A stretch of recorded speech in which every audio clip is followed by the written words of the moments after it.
Hello everybody, it is John and today we're going to be having a look at an old article in a Dragon magazine. This is number 64, which was, does it give a date? I'm trying to find the dates on these.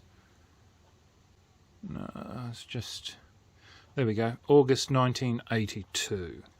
So this is... yeah, from that time. This is from my collection. Sadly, a lot of my not White Dwarfs, Dragon magazines were badly damaged with water, which you'll see in a number of my videos where I do show the dragons, because unfortunately, yeah, it's the problem of living in Queensland where wet weather is synonymous with, shall I dare say, ruin. But look, what we have here, as I move myself around, hopefully I still come in clear, is this is an article, or a little dungeon actually, written by Ed Greenwood, and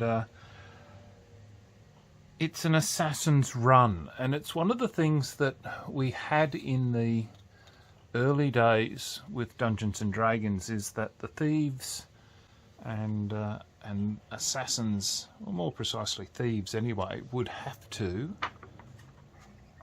perform tests, and this is a nice little testing ground. Now it's meant to be here that the Guildmaster watches the negotiation in the run. Also with the Guildmaster are clerics ready to heal or raise the unfortunate. Well, that'd be nice. Novices must satisfy the master in their run before they can achieve second level. And the experienced veterans of the guild continually use the run to test themselves, challenging it while heavily encumbered to beat a time limit or both. So it's an interesting article. Ed talks a bit about the business with there not being a thieves guild in Waterdeep. So that's an interesting article. Look, I'm not going to say too much about it, except to say that it really needs to be in my opinion, one of the things that's lacking with the current edition of Dungeons and Dragons is that there's no sort of...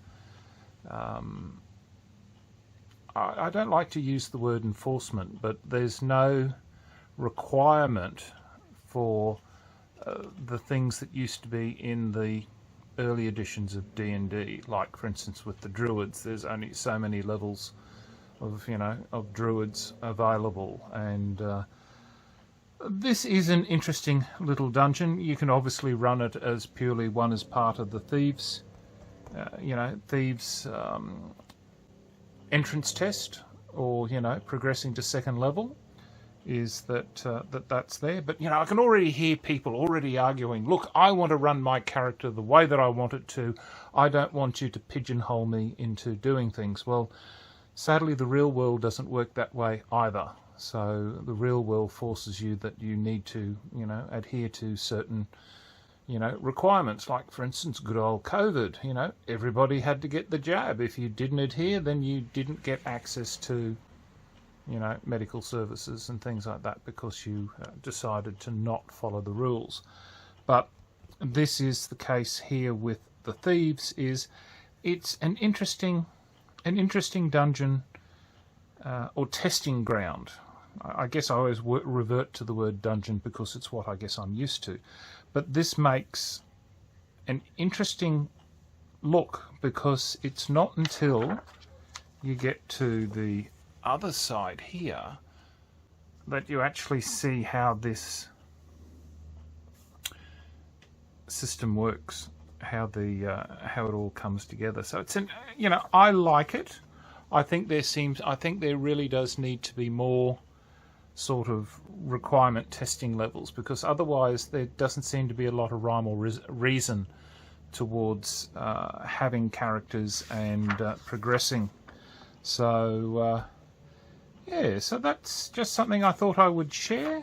you know, even if you didn't want to run it for a test for your characters, Ed's actually written here saying that it's a defense mechanism as well, and it's recommended here that when the you know, if the complex is ever invaded, that all the thieves were to retire to the assassin's run, where they would then use the traps and everything to weed out anybody who came in to do mischief. So it's nice. I think that it is a good example of getting characters to really get into their, well, players, shall I say, a good example of players getting into role-playing their character.